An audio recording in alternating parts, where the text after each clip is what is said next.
Tonight on the Night Team. The sound of rushing water along the Blackiston Mill Bridge that is now closed because of a dam failure. Until they say it's safe, and then we'll keep it closed.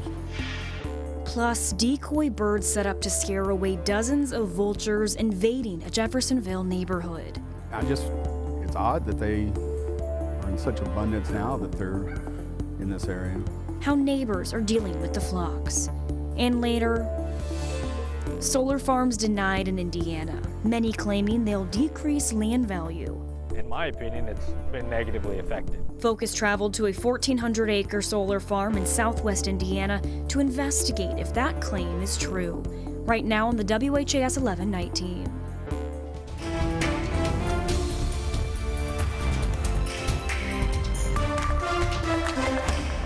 An integral route between Floyd and Clark counties in southern Indiana has been closed for safety reasons. It's our top story here on the Night Team. Thanks for joining us. I'm Alex Dieterer. The Blackiston Mill Bridge crossing over Silver Creek is closed due to a break in the dam. WHAS 11 Night Team's Clarice Shaley and photojournalist Aspen Hester join us live there now. And Clarice, for drivers getting to work tomorrow morning, what are the alternate routes that they can be taking? Yes, Alex, drivers need to go around the bridge by using 65, 64 or Brown Station Way, and here's why. You can hear it. Water is rushing through Silver Creek, and that's from snow and ice melting, and debris is pushing that water into where the dam broke.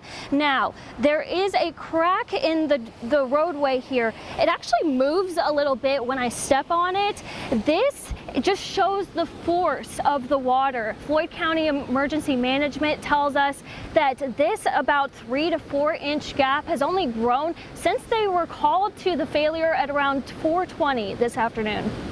And it's going to affect traffic on 65, 64, and obviously cause an inconvenience. But for safety purposes, we made the decision to close the bridge.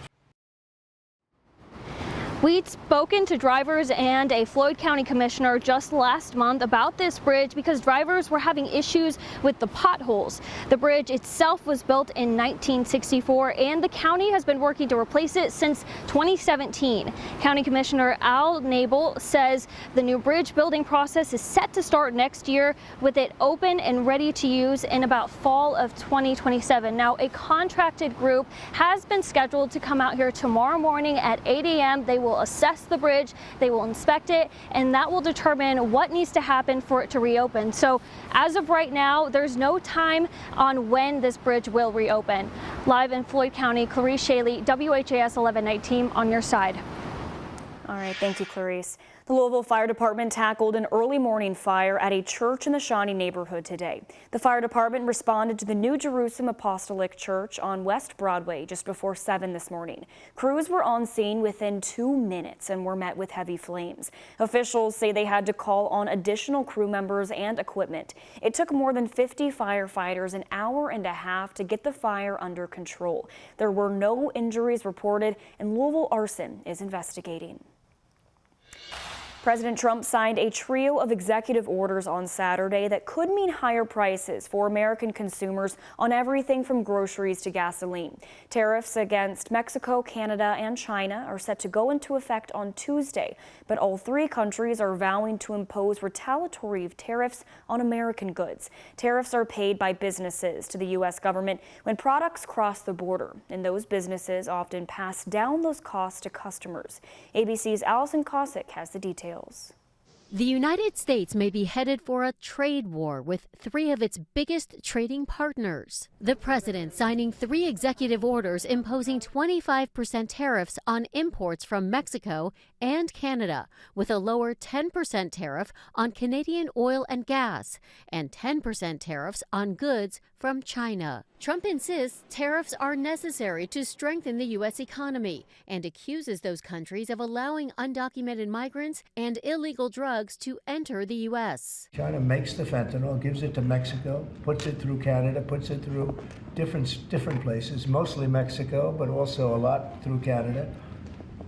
And so all three haven't treated us very well. But those accusations have been rejected by all three countries. U.S. Customs and Border Protection data shows just 1.5% of migrant apprehensions and less than 1% of fentanyl seizures take place along the U.S.-Canada border. We launched a $1.3 billion border plan that is already showing results because we too are devastated by the scourge that is fentanyl. As neighbors, we must work collaboratively to fix this. Prime Minister Justin Trudeau says Canada will retaliate with 25% tariffs on $106 billion worth of American goods. The Chinese government also denouncing the tariffs, which come on top of existing tariffs from Trump's first term, promising, quote, countermeasures. And Mexican President Claudia Sheinbaum has ordered retaliatory tariffs and has slammed Trump's assertion that her government works with drug cartels as slander. One of the first places consumers could feel the impact? The grocery store. 47% of all imported vegetables come from Mexico and Canada, plus 91% of avocados and 87% of tomatoes. Allison Cossack, ABC News, New York.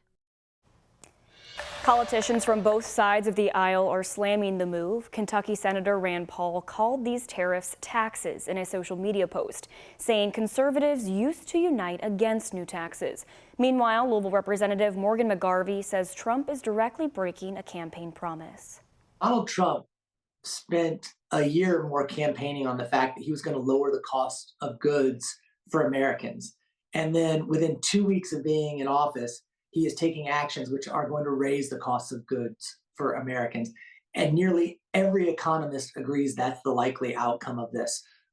So this is going to hurt us.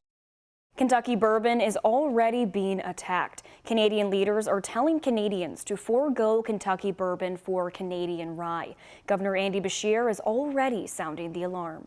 Think about the farmers that support the industry, the people in the bottling plants and the cooperages. I mean, these are our families, our neighbors.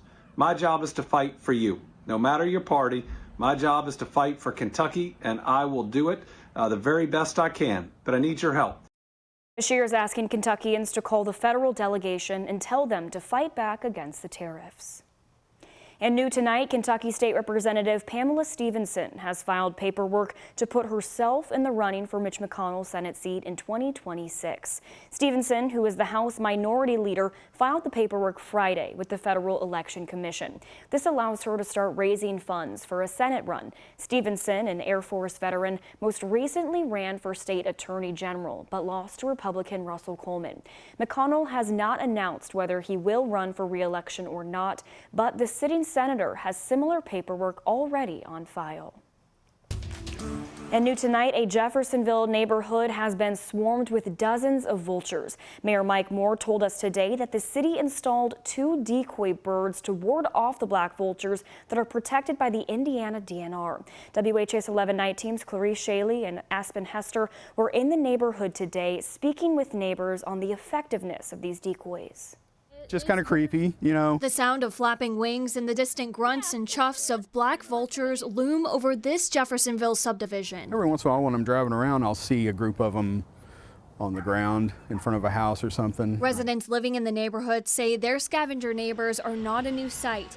For the last 5+ years, the ominous leer of the birds have been constant, but they say they've noticed more and more feathers this year. When I was a kid, I never saw vultures, you know, in the neighborhood. Odd that they are in such abundance now that they're... We talked with Bo Gast, an expert on bird behavior and relocation, and the field operations supervisor for Humane Wildlife Control Solutions. They kind of roost during this period of time, and it might be a really great central location for the food source that they're going after. Vultures are roosting birds. They come back to where they know year after year. Gast says they know where to come back to because of pheromones from their feces. In the morning, I'll see them coming from southwest.